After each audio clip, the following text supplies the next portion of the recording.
अस्सलाम वालेकुम।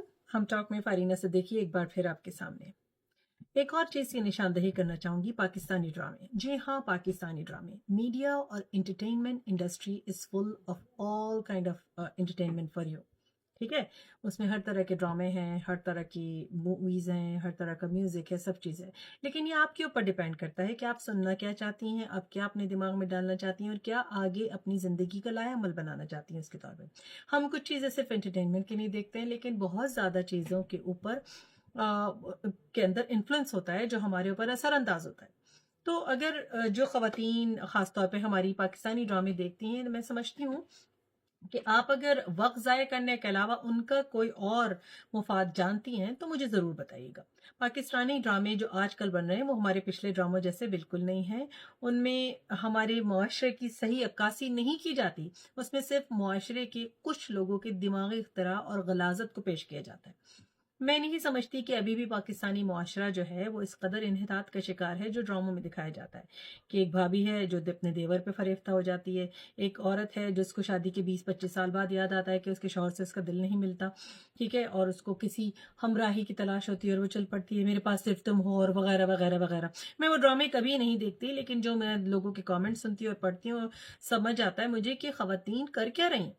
किस चीज़ से आप इंस्पिरेशन चाहती हैं? किस चीज़ से आप अपनी ज़िंदगी का लाया अमल इस तरह मुरतब करना चाहती हैं कि आपके दिमाग में कोई प्रोडक्टिव सोच आए, कोई विज़न हो, कोई गोल हो, जिससे आप अपनी औलादों को भी अपने नज़दीक कर सकें। स्पेशली जो वेस्टर्न कंट्रीज़ में रहने वाली पाकिस्तानी ख़वातीन हैं, जो इस तरह के ड्रामों में बहुत फ़रेफ्ता हैं, अब वक़्त कहाँ से लाती हैं मुझे नहीं मालूम।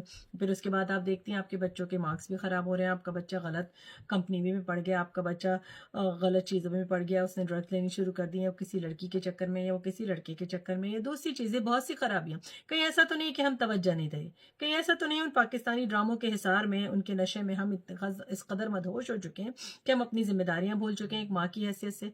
ठीक है, और मैं बिल्कुल आपको ब्लेम नहीं कर रही कि तफरीह पे आपका कोई हक नहीं है, लेकिन तफरीह भी सुथरी तफरीह जिससे कोई प्रोडक्टिव चीज़ हो।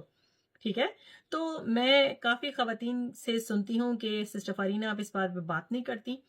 और मुझे पता है कि इस पे बैकलैश बहुत होगी, क्योंकि ख़वातीन इस चीज़ को समझती हैं कि एंटरटेनमेंट का यही ज़रिया है। एंटरटेनमेंट की भी अच्छी और बुरी अक़साम है। अच्छी अक़साम अपनाइए, बुरी अक़साम को छोड़िए, क्योंकि जो हम देखते हैं हमारे ऊपर असरअंदाज होता है। इसी तरह जिस तरह जो हम खाते हैं वो हमारे ऊपर असरअंदाज होता है। जिस तरह के लोगों में हम बैठते हैं, जिस तरह की कंपनी हमारी होती है, वो हमारे ऊपर असरअंदाज होती है। तो मेयारी तफरीह और मेयारी प्रोडक्टिव मीडिया एंटरटेनमेंट ढूंढिए और उसी को अपना मशगूल बनाइए, क्योंकि जो आप देखते हैं, जो आप सुनते हैं, जो आप समझते हैं, जो आप अपने अंदर उतारते हैं, वही आपकी शख्सियत का हिस्सा बन जाता है। तो इस टॉपिक को मैं डेडिकेट करना चाहूँगी सिस्टर आसिया पे। इंशाल्लाह ज़रूर मुझे लिखते रहिएगा टॉपिक आइडियाज़ पे। अस्सलाम वालेकुम वरहमतुल्लाह।